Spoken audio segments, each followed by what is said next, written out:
All right. So, in the midst of all this Browns stuff going on with the reaction to the game on Sunday and everybody's emotions being all over the place, either you're not worried or you're overboard or you just don't know what to think.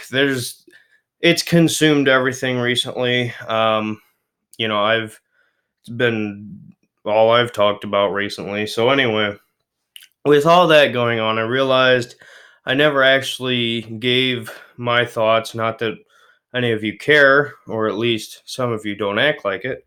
Um, Never really gave my thoughts on one of the biggest stories leading the NFL in really the past year. Um, and that is the Antonio Brown fiasco situation with the Steelers, then the Raiders, then getting released, asking for his release after everything he did, and now somehow ends up in the hands of Bill Belichick and the New England Patriots. So back to the Steelers days, right? So Antonio Brown obviously was a guy who everybody, at least especially in these last couple years, looked at and still look at as on the field the best, if not in the top three for sure, as far as wide receivers. And his numbers prove that 100%. And there's a lot of people, if you were to say every receiver in the NFL, if you could just choose based on field talent, who you would take, 90, I'd say probably between 85 and 90% would say Antonio Brown. Now you would have your Julios, you'd have your OBJs, which would be most likely kids. Let's be real here. A lot of kids love OBJ, not because he's not talented. He is talented, but just because that one-handed catch. But as far as on the field talent, Antonio Brown for sure top three, if not the top. Um, so anyway, there was the whole situation with the three Bs, Ben, Bell, and Brown. Now, Le'Veon Bell, we know what happened there. Didn't get his contract and what he wanted. He ended up holding out the entire year. Um, Big Ben, there's been questions on his uh, leadership and character. Maybe not nationally, but as far as there was just some critics. Okay, that's not saying you have to agree with that. That's just what it was. That's just factual. Um, and then with Antonio Brown, he got jealous. He was not happy with the amount of catches he was getting. There was all kinds of drama there, obviously, with Juju Smith Schuster having the success that he did. I don't think anybody's questioning if Juju is a number one receiver. Even in the Patriots blowing out the Steelers on Sunday Night Football this past week, it's obvious to see that Juju Smith Schuster is a good receiver. Nobody's saying he's not.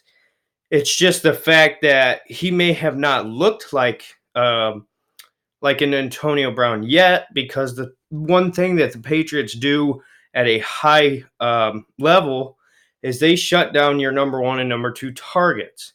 They had him pretty much locked up. Okay. You go back and you look at when Gilmore was on him, he was very rarely open. And when he was, he got his catches.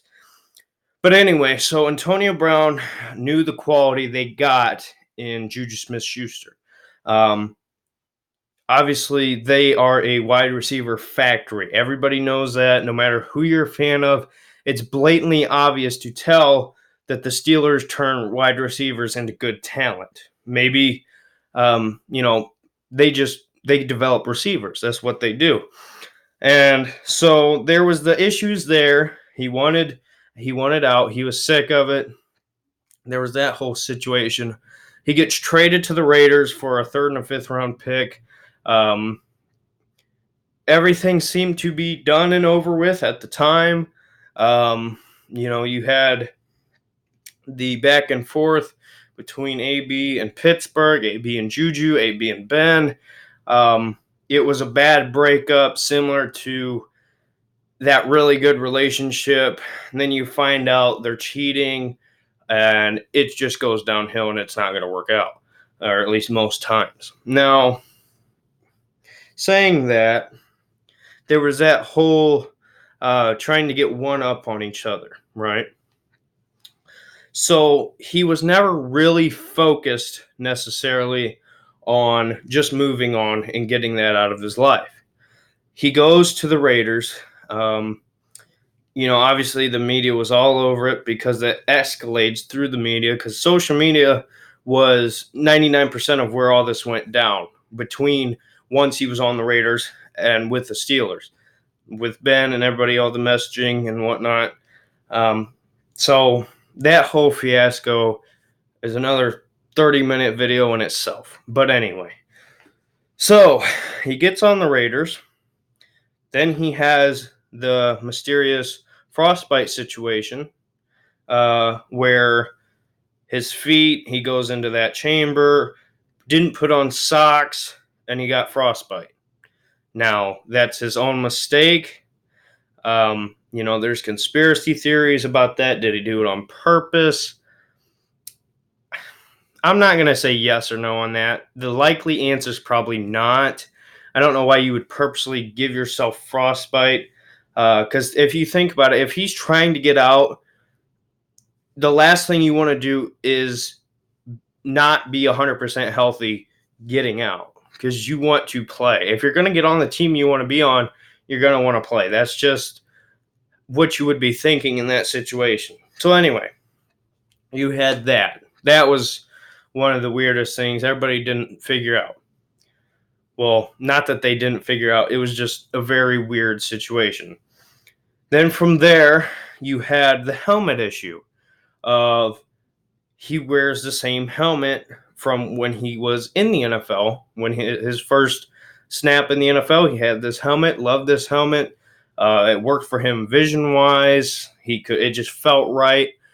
Being a former football player, I'm not saying I was pro or I'm going to college playing football. It's not what I'm saying. I'm just saying I played the game. I get from his standpoint because we had to change helmets every year, especially being the younger you are, the upper class get to pick first. That's just how it goes anywhere. If you don't get your exact helmet, it's a little annoying because you have to adjust. You got to get used to it. So being in the pros, you usually get the same equipment every time, unless there's some kind of new rules against it or whatnot. So anyway, the NFL says this helmet's outdated. For your protection and your safety, we need you to switch your helmet. So there's that whole situation. He doesn't want to do it. The Raiders backed him. John Gruden backed him on that.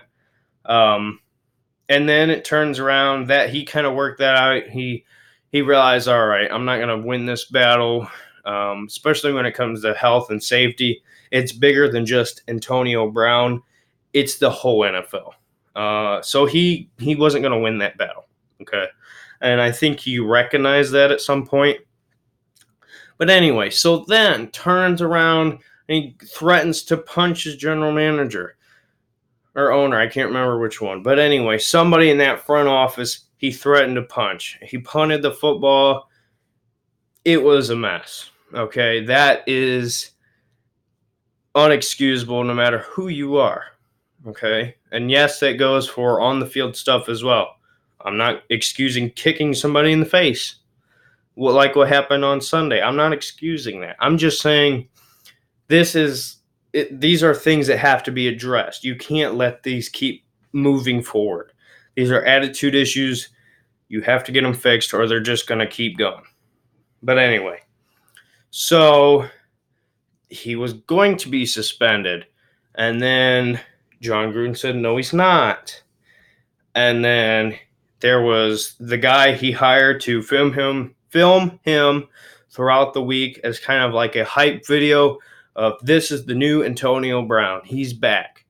I think it was meant to be a moving on, transition. This was supposed to be like, as far as giving that outside world proof to see that this is moving on, because Hard Knocks didn't help him at all. So Antonio Brown um, has this guy come in, and then the unexpected happens. He decides that he wants to get released. And out of all places, it was on Instagram. And at first I was like, okay, I see why the Raiders would consider it with the issues that he's had since he's been there. Um, we've already talked about that, so I can see why you would consider it. But I didn't think they would do it that soon. Because when you trade for a player of that caliber, they're not stacked at receiver. They have talent. They drafted a receiver in Hunter Renfrow, but they're not. They don't have like a clear number one guy that you could point to. Excuse me, and know for a fact that's their number one guy, other than when AB was there. And he just kind of it was a weird situation. I didn't think he was going to get released, at least not that soon. But credit to the Raiders, they did it. And at the end of the day, it was the right thing to do. As you can see, they won last night and looked good. And they wished him the best and whatnot. But anyway, so he's released. The next thought that goes through my head is, okay, so who's going to be the team who's going to be desperate enough? Maybe not desperate is the right word, but willing to take that risk on a talent as big as AB. And there were a couple of teams who I thought, okay, they could use some wide receiver help. It might be worth the risk of dealing with issues to come to bring him in if he can stay at that high of level. One of those teams was not the Patriots that I thought was going to happen. I've heard those rumors, but I never really thought seriously that was actually going to happen. And then all of a sudden, out of nowhere, it comes out during the Ohio State game. It was during the Ohio State game on ABC broadcast, which is ESPN, ABC on ESPN. But anyway, so it came across Antonio Brown signs with the Patriots. And I was like, no, this seems too good to be true. But it was. It was 100% true. He signed a 1-year, $15 million deal and a $9 million signing bonus. So, Bill Belichick, you've seen this before with Randy Moss. I would even consider Josh Gordon a similar situation. Maybe not exactly, but a guy you take a risk on. They obviously got Josh Gordon from the Browns. I believe it was like a 7th round, something like that. But anyway, so he left from the Patriots for a period of time last year for mental health reasons. He's had his issues. But as of now, he seems to be all right. We haven't heard of any issues with him. The Patriots obviously lost Gronk over the offseason after they won the Super Bowl. So their wide receiver room before Antonio Brown was Julian Edelman, Josh Gordon. They have a couple other guys. They got James White out of the backfield. Sony Michel can catch out of the backfield as well. They had talent. They got N'Keal Harry in the draft. They had wide receiver talent to make you think, okay, this is not a desperate situation. When you have a guy who was as talented as he was in Josh Gordon, you have a guy who is as talented as he is in Julian Edelman. You don't think that maybe they need depth, but they don't need they're not desperate, okay? But somehow, some way, Bill Belichick got this deal done quickly.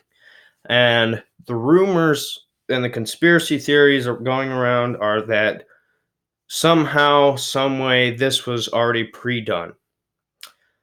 I'm not going to sit here and tell you I do strongly believe or I don't disagree or disbelieve that strongly.